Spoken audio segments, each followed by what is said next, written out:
ছাত্র যুব আন্দোলন ধন্যবাদ পুলিশের গুলিতে মৃত অন্তত 9, আহত 80, মৃতের সংখ্যা বাড়তে পারে বলে আশঙ্কা। বাক স্বাধীনতার দাবিতে নেপালের রাজপথে প্রতিবাদে সামিল হন লক্ষাধিক যুবক যুবতী ও পড়ুয়ারা। কারফিউ উপেক্ষা করে সংসদ ভবনের গেট ভেঙে ভিতরে ঢুকে পড়ে উত্তেজিত যুব সমাজ। সোমবার সকাল থেকে ভারতের প্রতিবেশী নেপালে যুব সমাজ এবং পড়ুয়াদের এই আন্দোলন ভয়ঙ্কর আকার ধারণ করে। প্রতিবাদীদের ছত্রভঙ্গ করতে শূন্যে গুলি ছড়ে পুলিশ, ছোড়া হয় রাবার বুলেটও। কাঠমান্ডুর গুরুত্বপূর্ণ জায়গাগুলিতে জারি করা হয়েছে কারফিউ।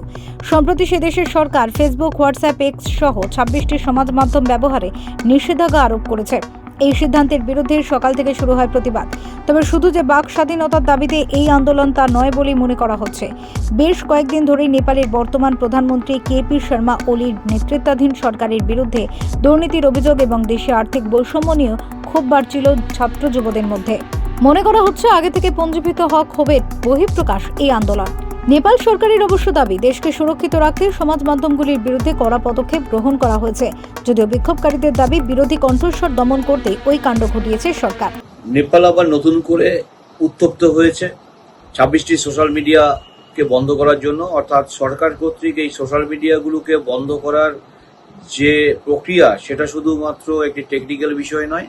অর্থাৎ এখানে গণতন্ত্রের প্রশ্ন রয়েছে, নাগরিক সমাজের অধিকারের প্রশ্ন রয়েছে, অর্থাৎ বাক স্বাধীনতার প্রশ্ন, গণতান্ত্রিক অধিকারের প্রশ্ন, পাশাপাশি হচ্ছে সরকারের সহিষ্ণুতার প্রশ্ন। অর্থাৎ নাগরিক সমাজ নেপালের একসাথে এত জাগ্রত হলো কেন? প্রায় 2008 সালের পরে আবার এত বড় মানে জনগণের জাগরণ দেখা যায়নি। অর্থাৎ নেপালে আবার নতুন করে কিন্তু একটা আন্ডার কারেন্ট চলছে।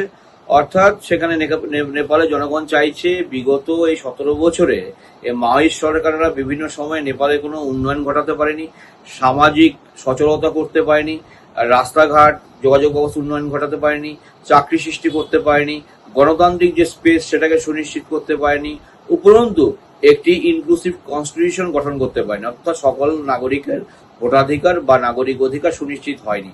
ফলত নাগরিক সমাজ অসন্তুষ্ট। পাশাপাশি এই সোশ্যাল মিডিয়া যেহেতু একটা মানে মেইনস্ট্রিম মিডিয়া থেকেও বেশি এফেক্টিভ হচ্ছে এখন, অর্থাৎ অনেকে জীবিকার উপর নির্ভরশীল, অনেক মানুষের এন্টারটেনমেন্ট নির্ভরশীল।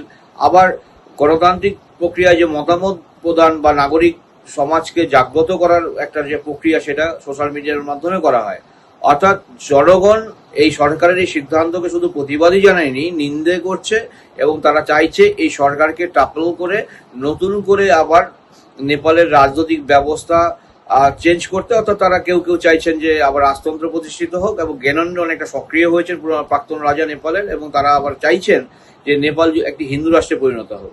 এবং যেহেতু নেপালের অর্থনৈতিক অবস্থা খুবই চ্যালেঞ্জিং এবং নেপালে দারিদ্রতা রয়েছে, নেপালে দুর্নীতি রয়েছে, সুতরাং এমন একটি মানে বিধ্বস্ত রাষ্ট্র অর্থাৎ দুস্থ রাষ্ট্রকে পুনর্নির্মাণ করার জন্য উপযুক্ত লিডারশিপেরও প্রয়োজন। অর্থাৎ এই যে নেপালের এই যে ঘটনা আমরা দেখতে পাচ্ছি, এটা কিন্তু শুধু নেপালে নয়, নেপালের গণ্ডি ছাড়িয়ে দক্ষিণ এশিয়াকে ইম্প্যাক্ট করেছে এবং সারা বিশ্বের নাগরিক সমাজ যারা গণতন্ত্রকামী তাদেরকেও ইম্প্যাক্ট করছে। সুতরাং এর প্রভাব সুদূর প্রসারী হবে বলে আমার মনে হয়। ফিউরো রিপোর্ট, লটারি সংবাদ।